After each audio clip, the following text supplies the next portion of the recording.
Want to attract and convert more leads? Want to learn how digital PR, branding, and SEO can establish and build your brand identity? Welcome to the Market Movers Building Brands and Links with Linkifi podcast. We answer these questions and help you ramp up your brand visibility and credibility. Let's cut through the noise and make your business the talk of the town. We're your hosts, Nick and Chris. Let's get this show on the road. Welcome to today's episode where we are thrilled to have Dr. Anna Jakimovska, a distinguished leader in digital product management and strategy with a robust academic background in artificial intelligence. Anna has spearheaded transformative projects across the publishing, broadcasting and travel industries, applying her knowledge and experience to create award-winning digital products.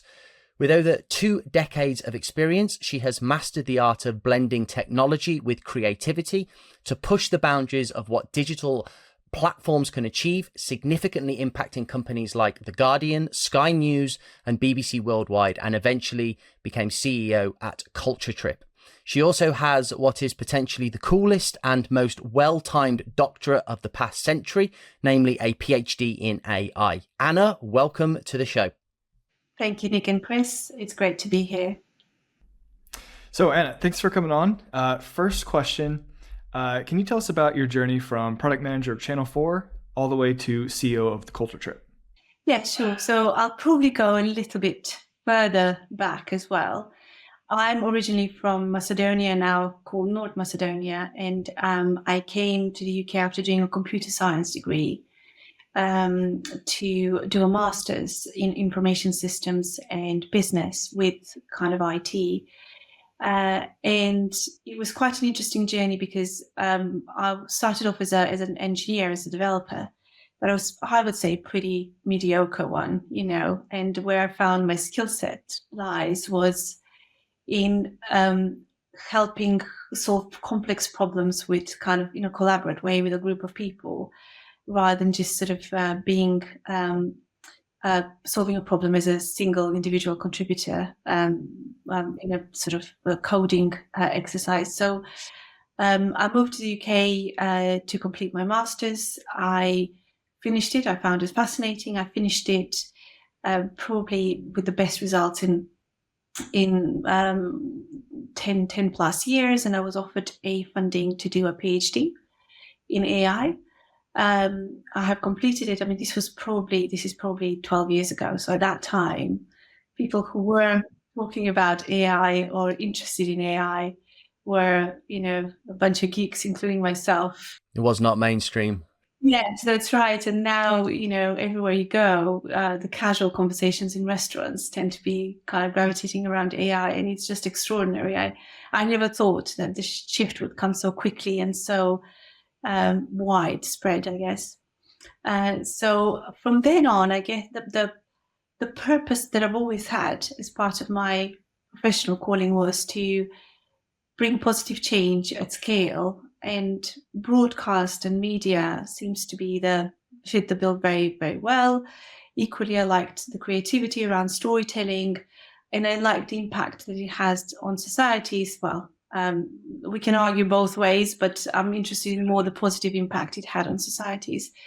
So I've done a lot of tech roles in which the consumers associations and what Chris said, and Sky News, BBC, Channel 4, The Guardian, and Culture Trip.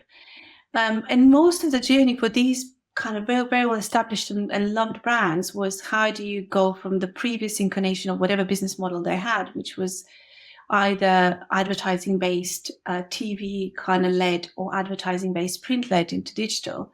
And it was fascinating to be part of that journey, mostly because the development in kind of Web 2.0 and 3.0 and 1.0, if you like, has thrown quite a lot of existential questions for these companies and what the future would be for them. And some of them were much better than others. And it's fascinating now to kind of juxtapose that with AI and the same sort of existential questions that these companies are kind of facing as well. But I think the interesting point now is that that muscle for transformational change has been flexed, because they had to undergo, most of them, significant transformation in the last 10 years. So yet another one is probably not as scary as I would imagine the first one would have been.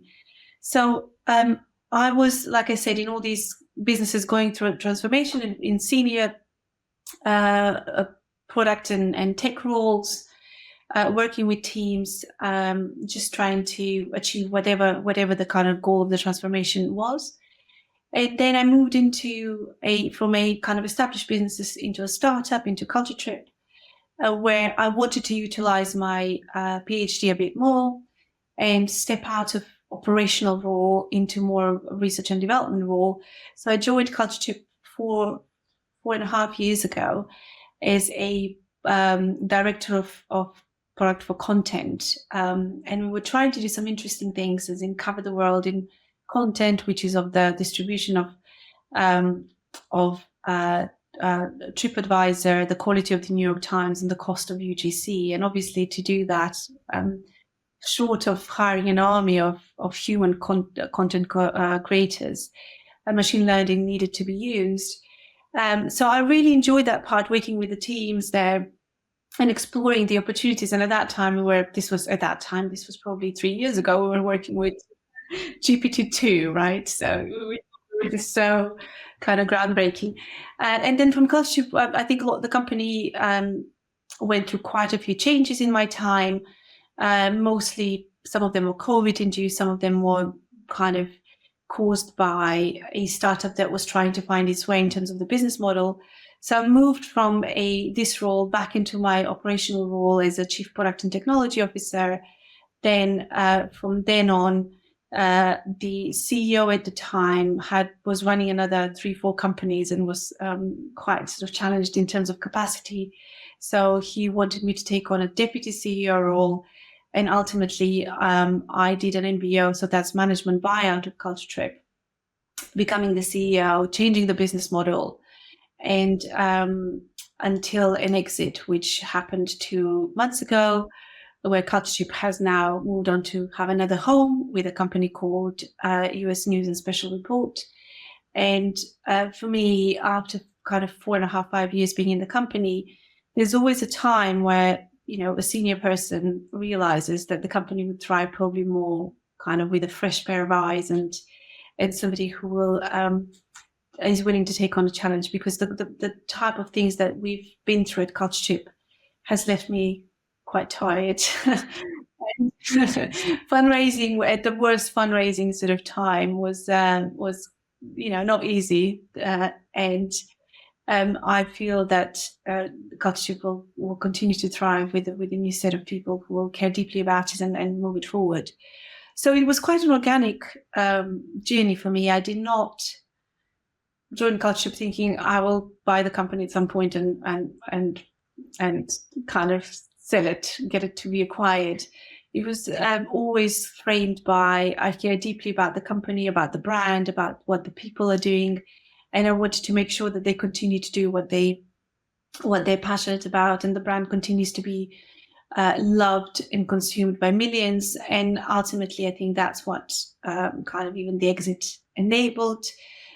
So it's more about being ambitious for the right reason and taking on challenges also for the right reason. That's sort of, in a nutshell, the motivation for me to take on a CEO role, because I guess as I love tech, I love solving problems. The CEO role, there's parts of it that I enjoyed a lot, and then there's parts of the role that I learned that are much about corporate governance and risk management, and making new set of friends, which are tax advisors and lawyers. And that part I probably found a bit challenging because it's very admin heavy, and it's a sort of the type of skills that I haven't had before. My learning curve was very steep, but I would say I did not enjoy as much as some of the other parts of the role. Yeah, that makes sense. So in the early days of the Culture Trip, you mentioned that you had this challenge of trying to produce a lot of content, not wanting to hire an army of writers. It's the early days of ChatGPT, so it's not like you could produce the quality of content you have now. What was the strategy to produce that content? We did.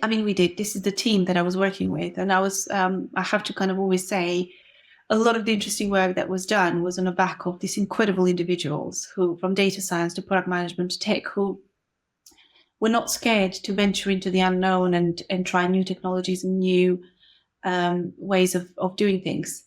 The hypothesis was, if a piece of content, an article, a classical, a typical culture trip article, that would be, for example, the top 10 places to have a smoothie with your dog in a boutique hotel in London. I mean, let's kind of go that niche.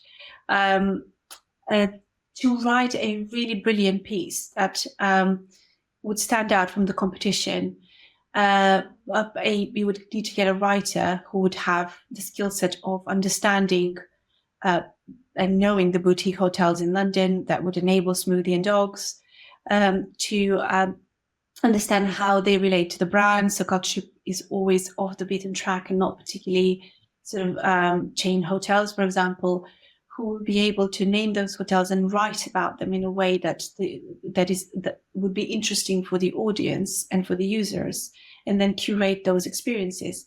So the hypothesis that we had was that we can decompose all of these things. And we kind of thought, okay, culture trip is in English. And what if there's somebody brilliant in Cairo who doesn't speak a word of English, but actually knows the best of Cairo? That sort of takes, we call that role sourcer of content.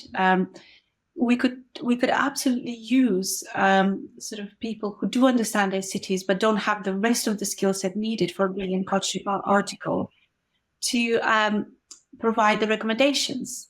And so these are all the R&D. So we didn't really push into production a lot of these things, because the culture was always about maintaining the quality for the users until we're absolutely sure that whatever we put out there is up to scratch in the quality metrics.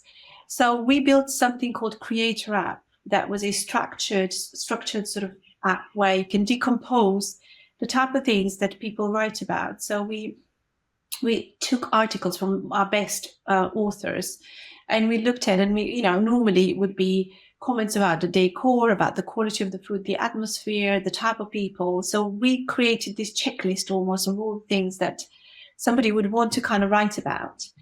And it was language agnostic. So anybody could contribute without having to need to kind of understand English or write about it. So once those kind of content sources or recommenders would create this in the structured app, then you would go into GPT-2, and GPT-2 would write it up, based on these decomposed kind of structured data. And then that would go into another kind of part, which was we were exploring something called curation machine.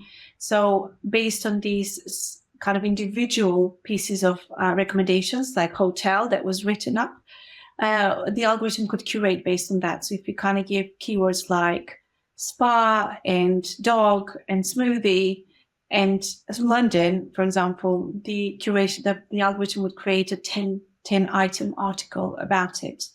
So those are the type of things that we explored, and the potential was huge. I mean, at that time, though, we had also benchmark for how much the whole piece would need to cost, because, like I mentioned in the previous kind of goal, was to keep the cost to UGC. So all of that needed to be much more cost effective than the original commissioned articles. And at that time, GPT-2 was hallucinating. I mean, probably still hallucinates. And one of the things that we needed to do was fact check the write-up from the structured data, which would add additional costs. So we were sort of struggling a little bit with kind of the cost, because if you get a human to fact check, then you sort of undo all the benefit of these automatic things. So there were really interesting experiments that we did in that sort of space, and the output was brilliant, for the first pass. And if we kept at it, I think we would have gotten something quite extraordinary. I mean, fast forward now, the quality is probably there. You could pump out that type of content without having to have the steps of this kind of app with structured data and everything else. I think open AIs and some of the other LLMs output is brilliant. I still think the fact check needs to be there for anything that is claiming to be a reputable source representing truth and facts. So I don't think that has changed, but it was absolutely fascinating to see, how much us as kind of, or the team as AI researchers did, and how quickly the technology basically enabled much sort of more streamlined and efficient way to create this content. And are you finding that there's a use now for these AI agents in order to be able to like workflow that from like brand message to structured data to good content, and taking information from all these various sources in a much more streamlined way than you were able to do with GPT-2? Absolutely. I'm very excited about the AI agents in various different use cases, from the sort of basic ones to a pipeline for creating content. Content is quite a loaded word. I think, it's sort of, I think it devalues a little bit the creativity. So articles or, whatever we want to sort of respectfully use to kind of call the output. I'm very excited about creating I'll use content anyway because I can't think of any other word, but to create content for marketing purposes for a specific niche audiences that would be multimedia, and that would be kind of done at scale for various niches that I don't think traditional publishers can satisfy with their curation strategy and with the resources that are available. To the use case of e-commerce as well, I think is absolutely fantastic. To the use case of aiding production, I went to see my PhD supervisor a couple of days ago, and he's been in the AI field for 20 years, and he's absolutely brilliant. And he kind of, in a way, doesn't like LLMs that much because there's so many other methods that are also exciting. So where the agents could come in as well is kind of look at the, in agriculture, essentially look at the, measure the bacterial kind of composite of the soil to get the ultimately great conditions for growing crop without the need to use of pesticides. And can you use the agents to actually tell the farmer you need to do this and that today, to measuring the wind and weather conditions for solar panels or for windmills, and essentially automatically regulate for the highest output of energy. I think the potential is huge, and I'm absolutely kind of excited about it. What I do like as well is, the content is the most visible one, I guess, is the front runner, because anybody now can go and create content, create multimedia content at scale. And the good thing is there's debates around what the impact of those technologies would be to societies, to jobs, to democracies and elections. And I think it's absolutely crucial debate to have. But I'm also very excited about the other use cases on the B2B side that will solve some of the biggest societal problems, from kind of climate crisis to food production to pollution reduction and so on. Yeah, that's great. So when you got your PhD in AI, I imagine you mentioned actually a culture trip when you started, how you wanted to incorporate that.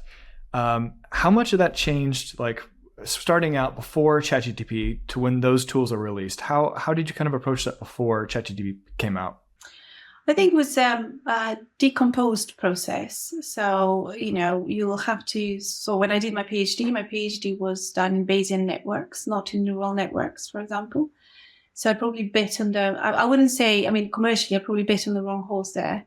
But actually from a kind of moral and ethical point of view, I still stand behind Bayesian networks being a safer way to essentially treat data. So I can tell you part of my PhD where we were trying to use a model, Bayesian network model, which is just for people out there, it's a probabilistic model trying to ascertain a probability of an event or something occurring or not based on data. And the system can reason and propagate both ways. You can give it a set of parameters and it can give you a result based on the probabilities, or you can give it sort of a set result and it reasons backwards and it tells the parameters. So it's used in multiple. I mean, Tesla uses it in their kind of self-driving cars. NASA uses it a lot. And what I did for my PhD was we wanted to know what would it take for a system to have 0 faults when launched, and this is used in medical equipment in areas where you can't iteratively develop. So we've created a network that would represent the system and the development conditions. So, for example, we have a distributed team over 3 or 4 locations. We are using this language. We have the problem complexity is this much. Before we even start coding it or working on the project, how many errors do you think there will be in the system? And the system will tell you, with the setup that you have, your reliability would be at this level or that level. And these are kind of medical equipment can't have any faults.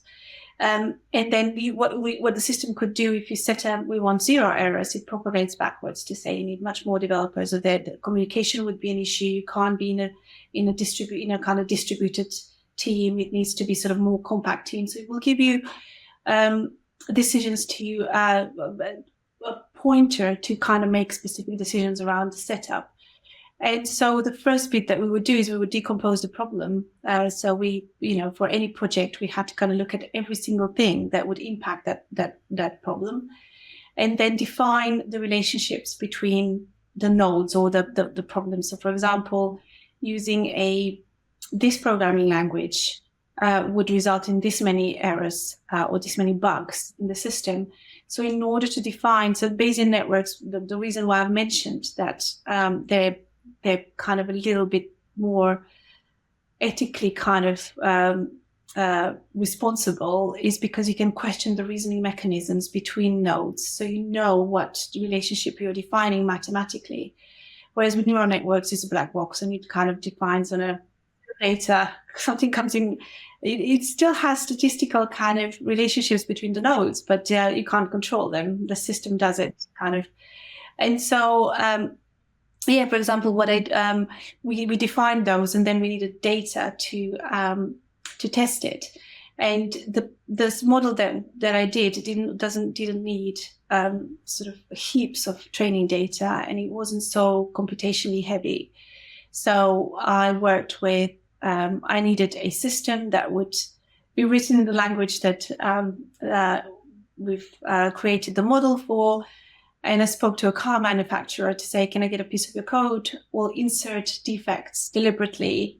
We'll then test the finding of the defects that will set up the statistical relationship between the language and the defects. And so we artificially created these relationships based on a set of empirical data. And that data didn't need to be huge. And so those would be the type of things that, as a kind of PhD student, you would need to do to define the relationships and then test the accuracy of the model on the back of it. So it felt much more manual compared to what we have now. And I guess the exciting bit is that now probably PhD students or kind of AI researchers have, at that time, the cloud did not exist that much. So you might kind of go to the university to kind of queue to use the fastest computer to do your computations and so on. So I think it's a golden age from that perspective. Anybody that has a problem to solve, the slightly kind of admin tedious types are not there. On the other hand, the transparency and the control that I believe we had when we were doing our research over the data, over the statistical modeling and everything else is sort of lost now. So I just don't know, kind of apart from choosing what type of statistical model, machine learning model to use for a certain problem, I just don't know whether kind of there's too much joy in being really hands-on and sort of decomposing all of these kind of methods. For me, that's fascinating. And I think it's interesting with the LLMs that it's true that with the output, I'm asking if it's true that it's actually quite hard to backtest how the LLMs have derived at the outputs that they've produced. Is that accurate? It is. It's not possible really, because the testing is done obviously kind of one data is done for training, and then normally 20-30% of the data is done for evaluating. There are certain kind of aspects that you can control, but not really you can attribute which piece of training data has actually contributed to a certain outcome. That is the difficult bit with, particularly the publishing industry, because I guess the main debate now is what does fair use mean, and how attributable some of these training data is within the LLMs, which I think most of the big companies still haven't got the most satisfactory answers, I'm going to say. And the bit that I worry about is if the kind of content producers have been sort of slightly caught out in the rise of the social kind of networks and Google, where, they would monetize the content on the platforms themselves. I do worry a little bit that sort of history repeats itself with the LLMs, and I kind of I'm kind of being quite curious as to how the fair use will truly become fair use, and how the content creators will be compensated without having to go through lawsuits. So there's a kind of, I guess, moral responsibility for big tech. That's already a debate that's been had for the last 10 years, but actually LLMs now to sort of do the right thing. And I do also understand the difficulty, because content as such, within publishers that is used for training the data represents a minuscule part of the ecosystem, whereas and disproportionality of kind of what the cost of that would be is not, something that I think an exec at these companies would feel comfortable with. So sadly, we do history repeating ourselves, but I do hope there's going to be better outcomes for everybody in the ecosystem and more collaborative work for such a kind of seismic change that societies will endure and will need to embrace with these technologies.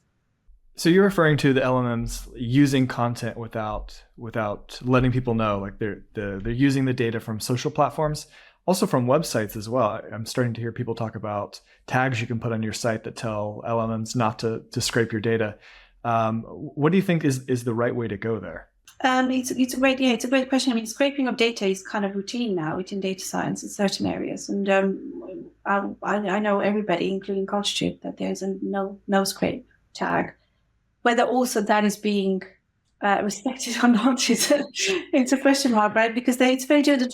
There are tags now that sort of say I've been scraped by so and so, and you can go probably kind of after those people. It feels still slightly Wild Westy. In many ways. So to answer your question, I think the first thing is kind of acknowledgement of the necessity of both. The LLMs need quality content, because one of the hurdles that the LLMs would be facing and are facing now is that they've been trained on all the quality content in the last 5 years. They'll need more. The content will need to be updated as well. And so there has to be an ongoing relationship that would be commercially beneficial for both. So I don't believe punitive measures are the way forward. Punitive measures such as lawsuits would be used, I would imagine, to regulate. So they're always prompt for regulators and policymakers. I think a dialogue and certain marketplaces where these exchanges can kind of happen in a way that would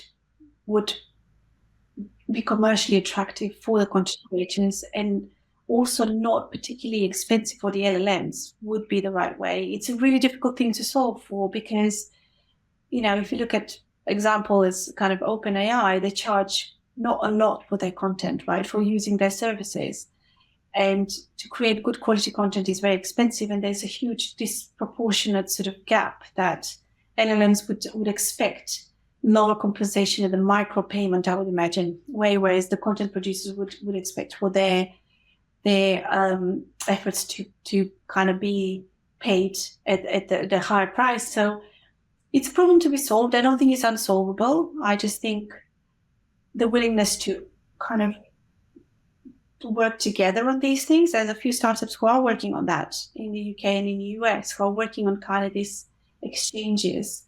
Let's see how comfortable they will be for both. I think the commercials, the tech is kind of already there. The commercials would be difficult, and breaking down distrust of tech towards tech would be one of the bits that will need to be solved for.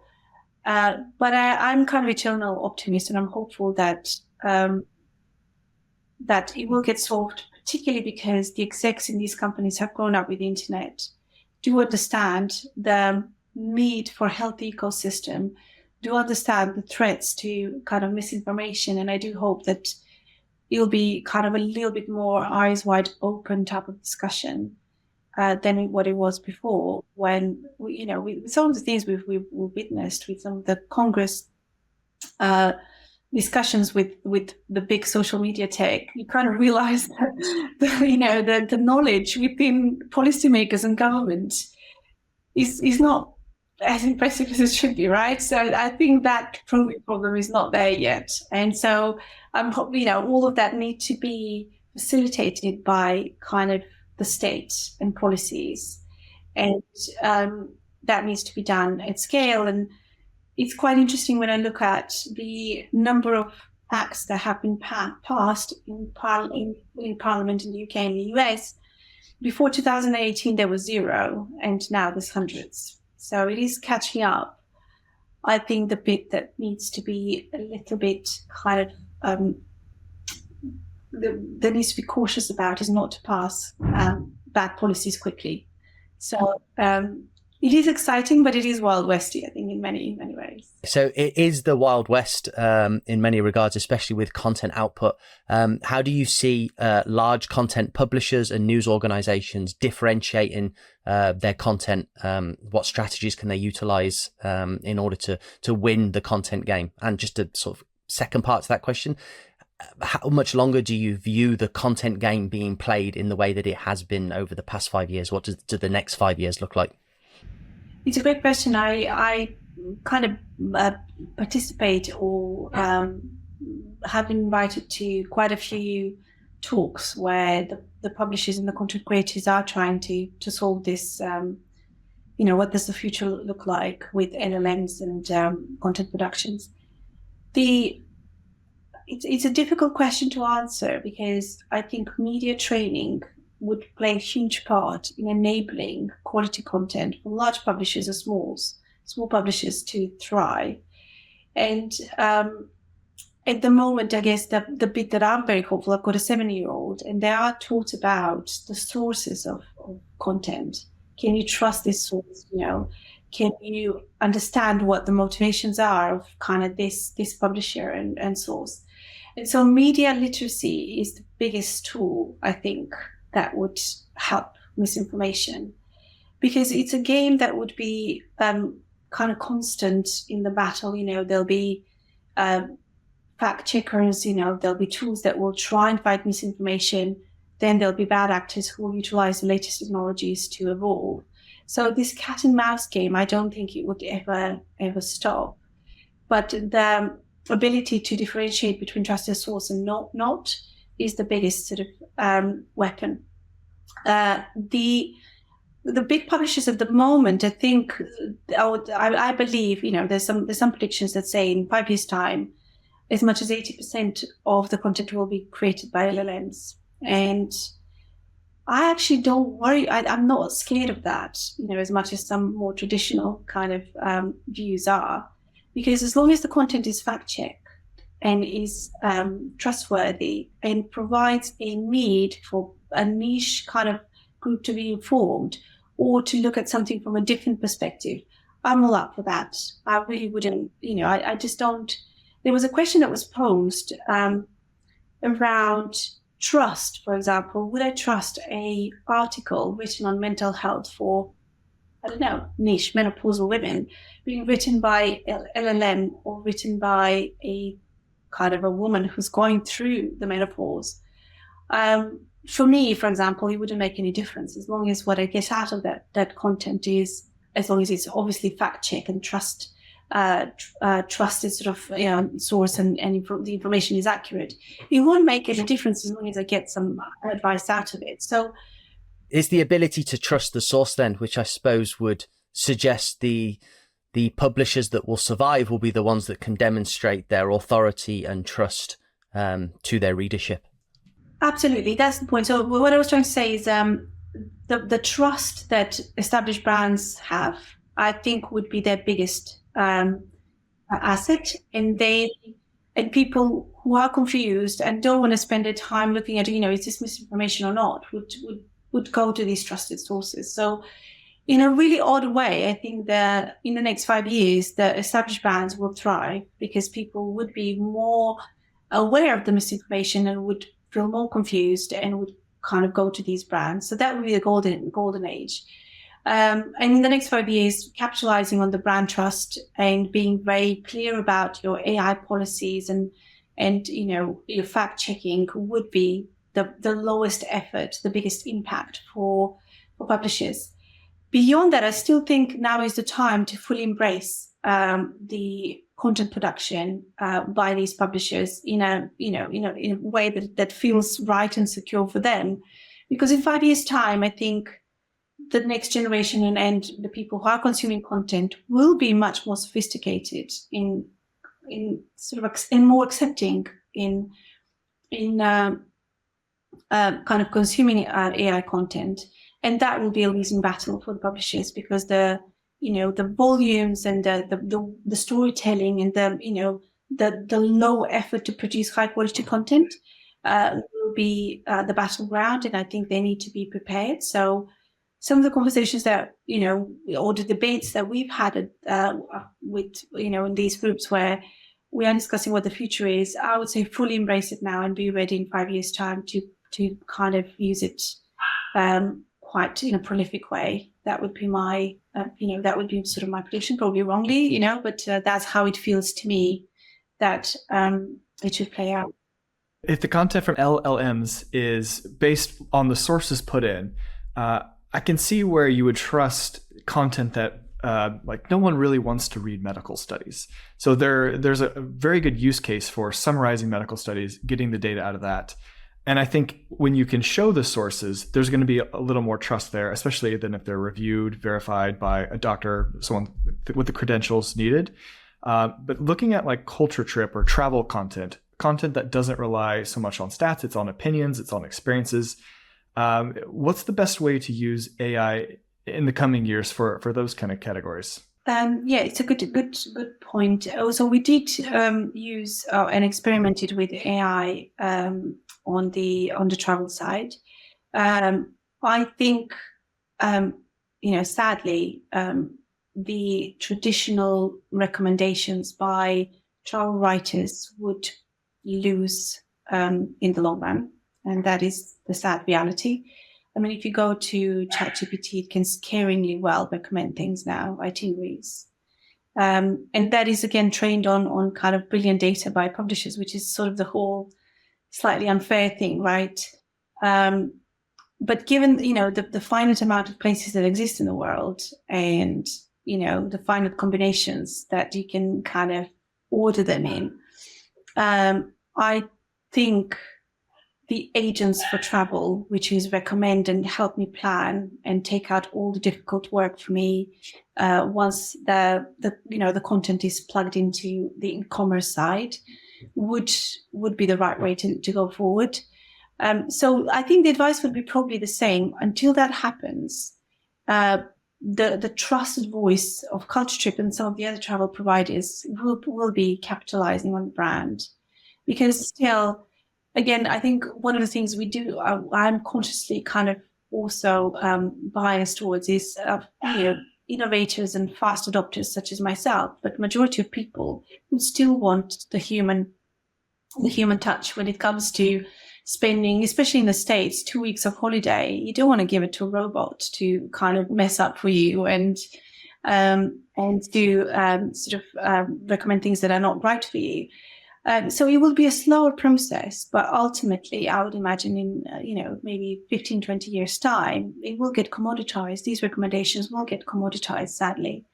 I guess during that time is sort of playing up to the audience, probably the older demographic that would want to have that personal touch, would want to know that this is written by a human, and the younger demographic that is very, the Gen Z and younger, who are very comfortable with AI bots. And I was listening to a podcast the other day around AI friends, and lots of companies who create these friends, and I've played with some of them who can text you, who can roast you at a brief, if you brief them to do it, and so on.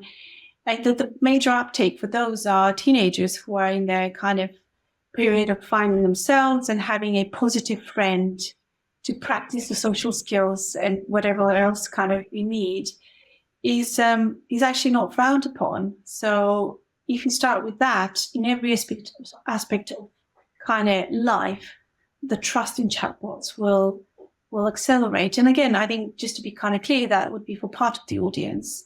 So with travel, I think it would be a mixture of this kind of trusted, curated source for people who do want a kind of an experienced voice to tell them, I've been there and it was brilliant, and kind of make sure you visit this restaurant or kind of this little cave or beach. But I think there will be a huge disruption for people who would be comfortable with bots doing the travel itineraries and everything else. Okay, so we've mentioned that brand trust is going to be one of the biggest factors or the business succeeds or fails in the coming years. Sites like Culture Trip, they have a lot of brand trust. I know that when I'm planning a trip, I'll go there directly. People will go there directly. They want to hear from those voices. But for newer startups, how do they build that initial brand trust? Is it the same strategies that they've been over the past few years? I know social traffic is getting harder and harder to acquire. What should newer startups be thinking about with building brand trust? It's a really difficult question, and the one that I admit when I don't know. I'm not going to say it's really difficult to find a brand trust. I think to build a brand that you can trust very quickly, building brands takes a long time. And to your point, any of the brand acquisition channels are becoming increasingly more costly. So to do sort of paid brand on social or on social or paid search is prohibitive for lots of brands.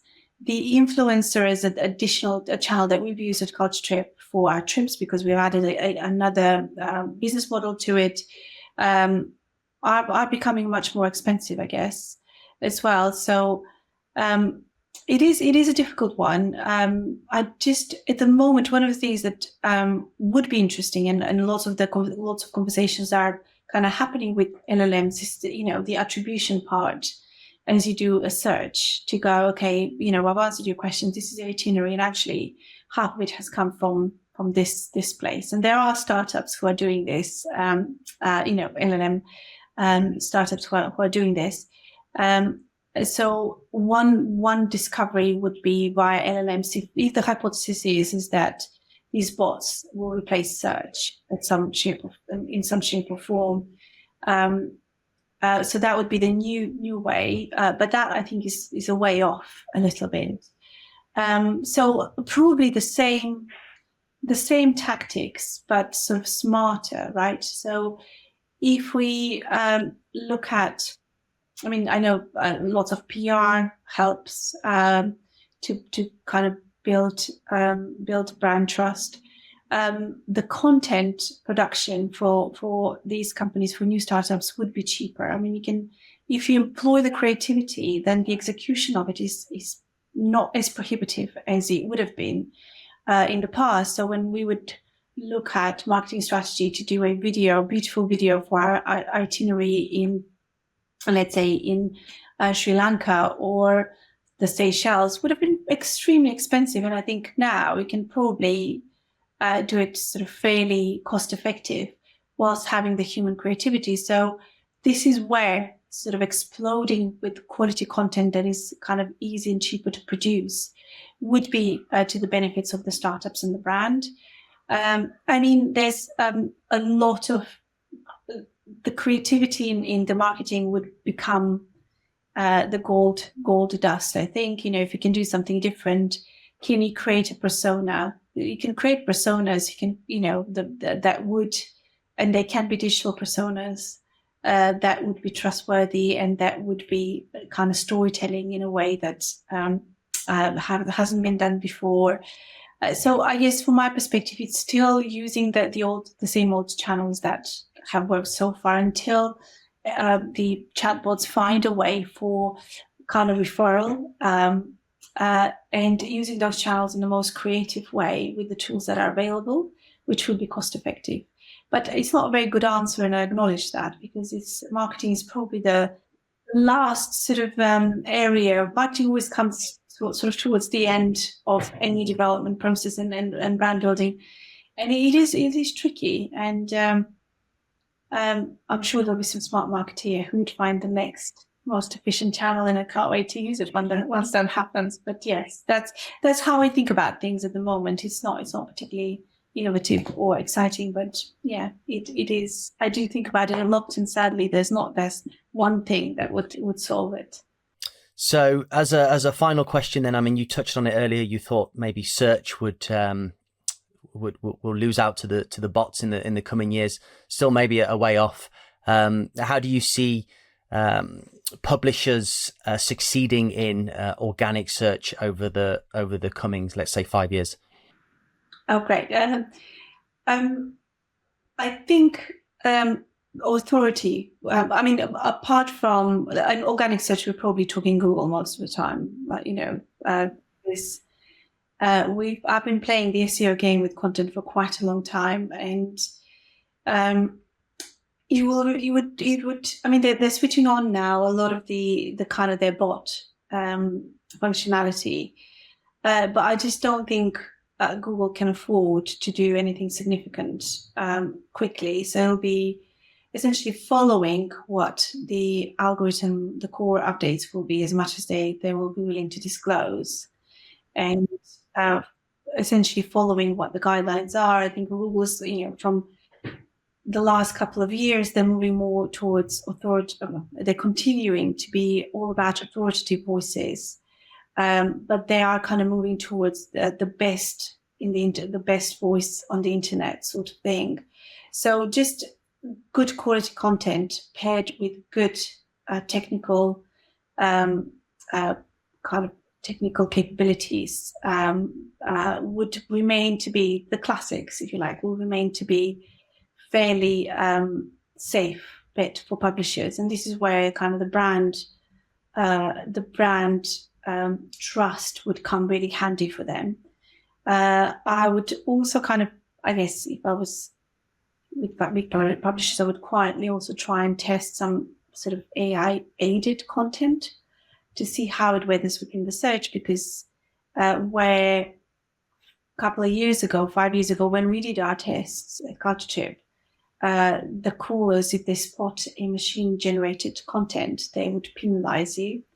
Now that has quietly been kind of put, on the back burner, and quietly they are saying, there's you won't get penalized, but it would be interesting to test, I guess. So just a classic of good content, timely content, updated, that is focused around user need. I think Google's gone really, again, I'm saying like I know what their algorithm is. Clearly I don't.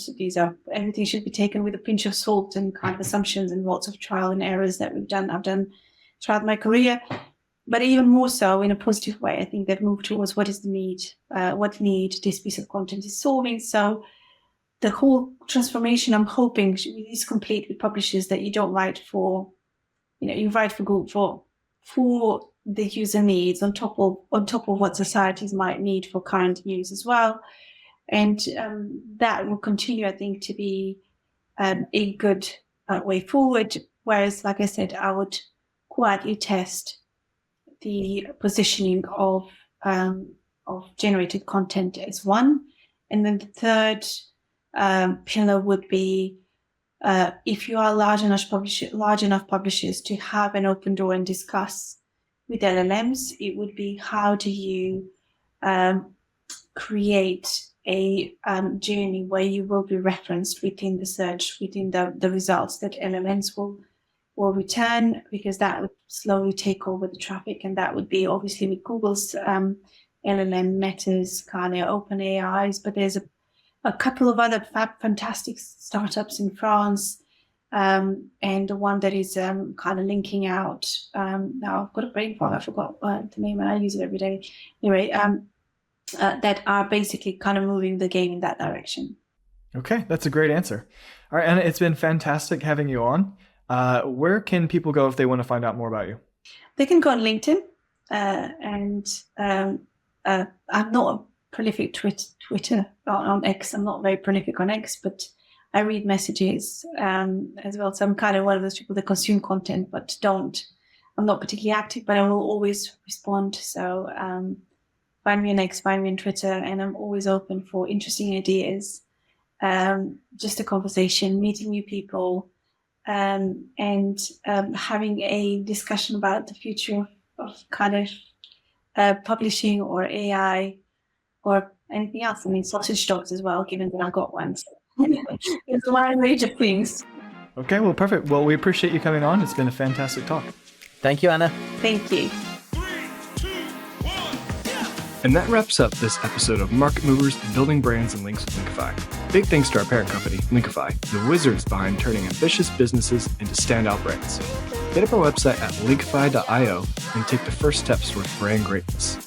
Big shout out to Fame for making this podcast possible. Thanks for listening, folks. Stick around for more insights in our next episode. Catch you later.